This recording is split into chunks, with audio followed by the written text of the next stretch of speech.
Hello everyone. In this video, let's discuss how to write a program to find the kth smallest element in a binary search tree. Given the root of a binary search tree and an integer k, return the kth smallest one index of all the values of the nodes in the tree. Let's take an example. So here they have given a binary search tree. So in the binary search tree, we have to find the kth smallest element, so which is first smallest element. So in the given binary search tree, the first smallest element is 1, so the output is 1. Let's take the second example.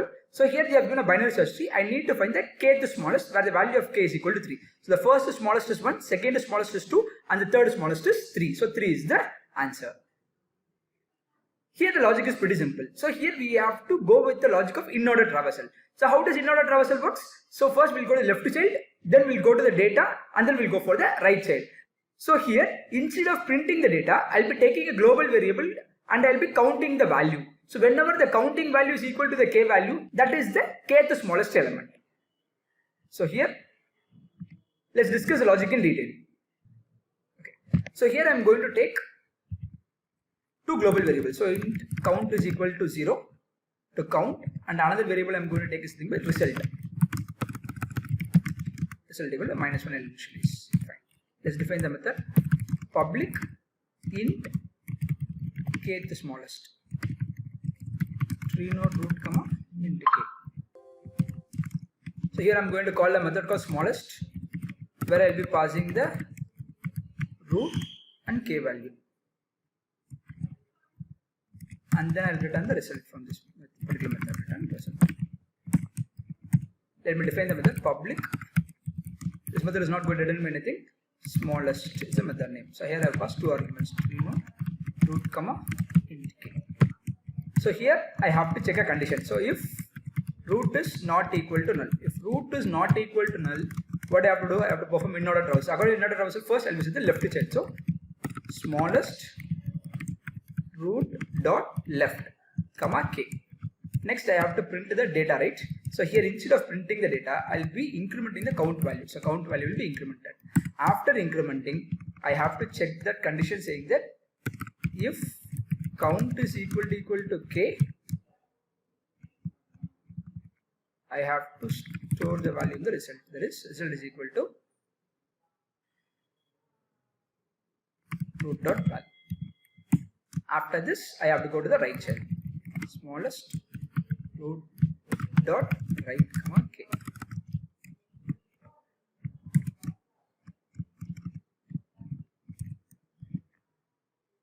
Fine, this is the logic. So here first what I'll do, I'll go to the root, then go to the left child, then again try to go to the left child. I don't have any left child, so count value will be incremented by 1. Okay, so 1 equal to k value. Yes, 1 is equal to k value. So this value I'll be storing into the variable result. Then go to the right child. It is not equal to null, so I'll try to call the left child. So it is null. I'll come back. This count value will be incremented to 2. Then go back. Then go to the third root. Then go to this node. Count value will be 4. So here, whenever you are coming out of the for loop, what you will be having is, you will finally having the total number of elements in the binary search tree. That value will be stored in the variable called count. Now let's paste the code and I'll show you. So here, smallest is having the argument called root. Root is having the value called 100. So here, currently I'm standing on the node called 100. Fine. Now I'll check root not equal to null. Yes, root is not equal to null. Then I have to go for the recursive call. Just left child I have to go. So the left child is smallest of 200. So smallest of 200. Fine. Now check the condition. Root not equal to null. Yes, root is not equal to null. Go to the left child. So I'm calling the left child. Smallest. Here left child is null. Okay. So check null, root not equal to null. Condition becomes false. I'll come out of this for loop. I'll come back. So left subtree got over. Okay. So here in the recursive call, smallest of 200, left recursive call got over. Now what I have to do? Count value has to be incremented. So initially we have taken count value as 0 and result as -1. So result value we have taken as -1. Now count value will be incremented. Count value becomes 1. So k value. So here k value is equal to 1. So say count and k value are equal. Yes, both are equal. If both are equal, I have to store the root dot val in result. Root is 200. Root dot val is 1. 1 will be stored in the variable called result. After this, go for the write recursive call. So now currently I'm standing on the node called 200. So smallest of 600 will be called. Smallest of 600 will be called. Now currently I'm standing on this node. Okay. So now check root not equal to null. Yes, root is not equal to null. So go for the left recursive call. So here left recursive call is null. So I'll be calling smallest of null.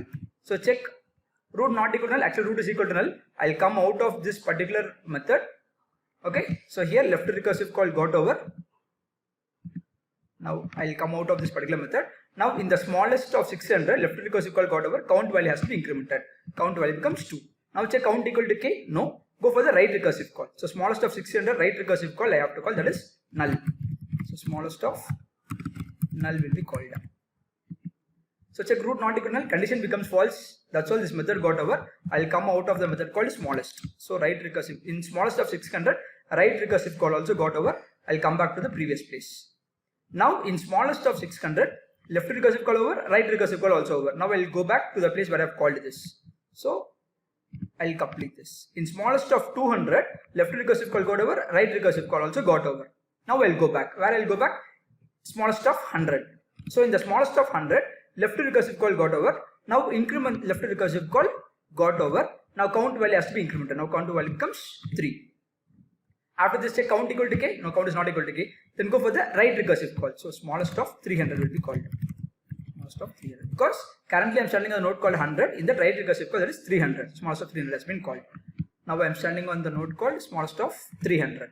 Now check root not equal to null. Yes, root is not equal to null. So I'll go inside. Now I have to call smallest of root dot left. So in this node I am standing. In root dot left is null. So smallest of null. So root not equal to null, condition becomes false. I'll come out of this method. So in this particular method, smallest of 300, left recursive call got over. I have to increment the count value. Now count value becomes 4. Now say count equal to k. No. Then go for the right recursive call. So in the right recursive call I have smallest of root dot right. So root dot right is null. So smallest of null will be called. So check root not equal to null, condition becomes false. I'll come out of this method. In the smallest of 300, right recursive call also got over. So after this method completely got over. Smallest of 300 got over. It go back to this place where I have called. In the smallest of 100, left also over. I have incremented the value, right also over. So this method also got over. Now I'll go back to the place where this method is called. This method is called in this line. I have to return the result. So result is having the value called 1. So 1 is the smallest element. That is kth smallest element is 1. This is the logic of the program. Now let's try to implement it as a program. Okay. So here I have to declare two variables globally. One is count is equal to 0 and another one is result. Result is equal to -1. Now what I'm going to do? I have to call a method smallest. So here I'm going to pass the root and the k value. After this I have to return the result. Now I have called a method called smallest, right? So this method is not going to return me anything. And then I'll give tree node root comma int k. So first I have to check the condition saying that if root is not equal to null. So it is same like in order carousel. First which is the left subtree. Smallest root dot left comma k. After this count value has to be incremented. Then check the condition if count is equal to k. I have to store the root dot val into result. After this I have to call the right subtree. Root dot right comma k. That's all. Let's run the code now. Yes, it passes the test cases. Let's submit the code. Yes, it passes all the test cases. That's all.